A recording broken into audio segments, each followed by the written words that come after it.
The sun was blazing down as our moving truck turned onto Maplewood Drive, the quiet, suburban street we'd spent months dreaming about. My wife Emma was sitting beside me, scrolling through the photos of our new home again. "Can you believe it, Ryan? Our first real house," she said, her eyes gleaming. Our kids, Ethan and Lily, were in the back seat, already arguing about who'd get the bigger bedroom. I smiled. We had worked so hard for this, long hours, late nights, and years of saving. It was finally happening. But as soon as we pulled up to the cul-de-sac, my stomach dropped. Standing right in front of our driveway were three people, clipboards in hand, arms crossed. One of them, a middle-aged woman with a sharp bob haircut and oversized sunglasses, stepped forward. "Excuse me," she said sternly. "You can't move in today." I blinked, thinking I misheard her. "Sorry, we own this property. Closed last week." She smiled tightly. "I'm Karen Walters, president of the Maplewood Homeowners Association. There's a moving fee that must be paid before anyone moves furniture into this community." I frowned. "A moving fee? We never heard anything about that." She tapped her clipboard dramatically. "It's in the bylaws. Section 8.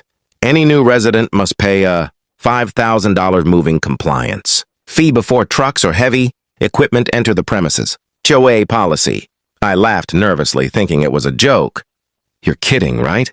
$5,000 just to move our stuff inside?" Karen didn't flinch. "No payment, no move-in. And if your truck enters, we'll fine you for violation." My wife's face went pale. The movers were already unloading boxes onto the curb. "Ma'am, we've got kids," Emma said softly. "We've been on the road for 12 hours. Karen sighed, glancing at her two board members. "Then maybe you should have read the rules. The HOA protects this neighborhood from disorganization." Something in her tone set me off. "Look, we've paid every fee, done every inspection. You have no legal right to block us." Karen folded her arms. "Try it and find out." Before I could reply, one of the movers approached. "Sir, what should we do?" "They're saying we can't unload." I clenched my fist, trying to stay calm. "Give me a second." Then I turned to Karen. "All right. You want to play this game? Fine." I pulled out my phone, unlocked it, and said loudly enough for her to hear, "I'm calling the cops." Karen's smirk faltered for the first time. As the phone rang, Karen's confident smirk returned, like she knew something I didn't. Her two board members whispered to each other, clearly enjoying the show. I stepped a few feet away from the truck so the dispatcher could hear me. "Yes, hi," I said into the phone. "I'm being prevented from moving into my own home by the neighborhood HOA. They're blocking access and demanding money." The dispatcher asked for the address and confirmed that an officer would be dispatched shortly. When I hung up, Karen crossed her arms. "You really called the police?" "Over a fee?" I turned toward her. "Over extortion," I said firmly. Her fake smile vanished. "Sir, I'd be careful with that word. The HOA operates under legal authority granted by the homeowners." "Then show me the law," I shot back. "Because I read every document during escrow. Nothing about a moving fee." She flipped a few pages on her clipboard, clearly stalling. The other two, a balding man and a woman with pearl earrings, shifted uncomfortably. I could tell they weren't expecting pushback. Emma came over holding Lily's hand. "Ryan, the movers are threatening to leave if we can't start unloading soon." Karen sighed dramatically. "Well, perhaps this can be resolved quickly, if you pay the fee now. Otherwise, your truck stays on the street." I took a deep breath. "You're not getting a penny until I see legal proof." Her jaw tightened. "Then you'll have a fine added to your account for non-compliance." I chuckled bitterly. "You'll be adding it to your list of legal problems once the cops get here." Minutes later, a black and white patrol car turned the corner. Relief washed over me. The officer, a tall man with a calm expression, stepped out and approached us. "What's going on here?" he asked. Karen immediately pounced. "Officer, this man is refusing to follow community policy and is blocking the road with his moving truck." I spoke quickly before she could spin it further. "Officer, my family and I just bought this home. We're being stopped by the HOA because they're demanding an unlisted $5,000 moving fee. They're literally blocking our driveway." The officer looked from me to Karen. "Ma'am, is that true?" Karen smiled stiffly. "It's part of the HOA bylaws, Section 8. Can I see that in writing?" the officer asked. Karen froze for a moment, then reluctantly flipped through her binder again. It's under review? She stammered. The officer raised an eyebrow. Under review? Then it's not enforceable, is it? Her face turned red. Emma whispered beside me, She's losing it. Karen took a deep breath. Fine, but this community values order. We don't need troublemakers moving in. I smiled slightly. Then you're in for a long week. The officer turned to me. Go ahead and move your things in, sir. They can file a complaint later, if they even have grounds. Karen's jaw dropped as the movers began unloading boxes. By sunset, most of our furniture was inside, but the celebration was short-lived. The neighborhood had gone eerily quiet. Curtains twitched as we walked past the windows, like everyone was watching. Even the air felt heavier. Emma sighed as we unpacked the kitchen. Ryan, do you think this is over? I rubbed the back of my neck. With people like her, not even close. I was right. The next morning, I walked outside to grab coffee from the car. There it was, a bright orange paper taped to our mailbox. HOA notice of violation. Unauthorized moving activity. Pending fine, $3,500. My stomach turned. Beneath it was another line. Failure to comply may result in lien placement.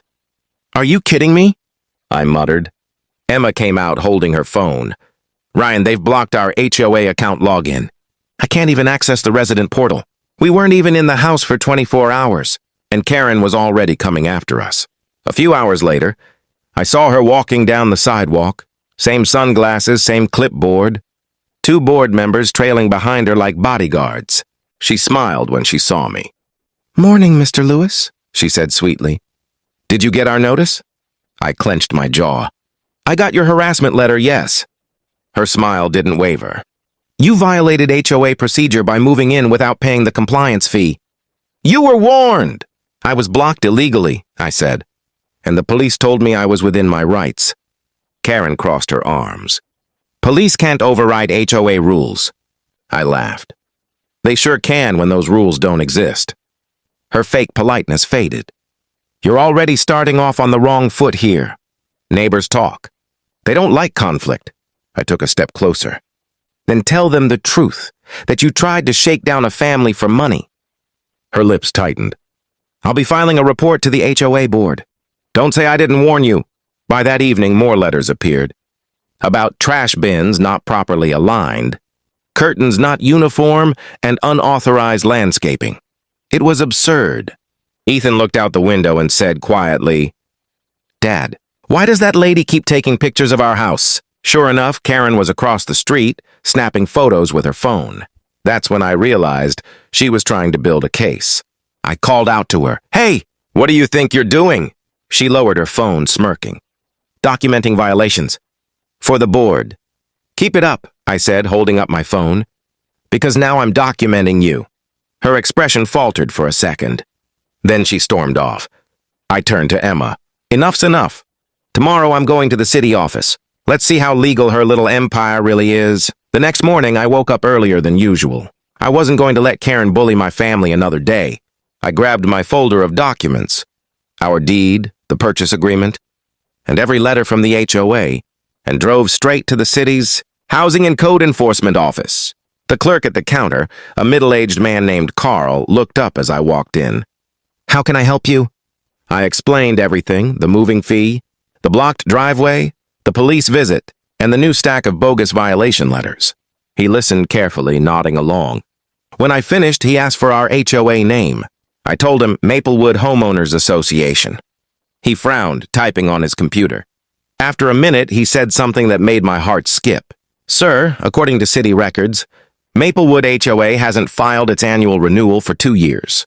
That means it's technically not an active legal entity. I blinked.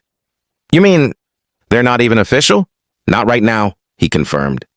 Any fees or fines they're issuing are invalid until they reinstate their charter. I could have laughed out loud. All that arrogance. And they weren't even legally recognized.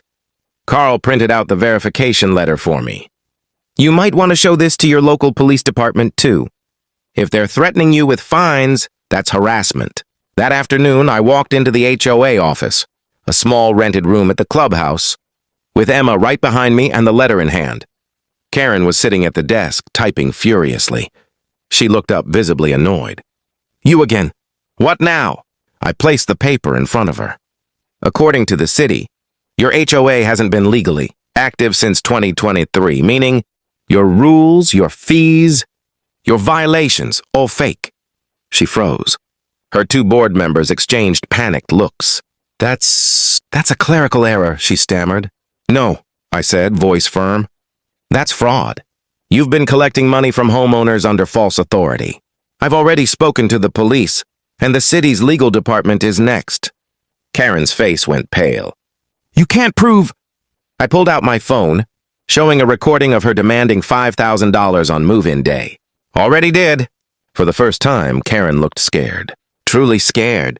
2 weeks later, a city notice went out to every resident. Maplewood HOA operations are suspended pending investigation. Neighbors started thanking us. Some even admitted they'd been bullied for years, but never fought back. Standing on my porch one evening, Emma smiled and said, You actually did it. I wrapped an arm around her shoulders. No one extorts my family. Not in our home. Just then Ethan ran up, waving the mail. Dad, no more HOA letters. I grinned. Good. Let's keep it that way. For the first time since moving in, the street finally felt like home.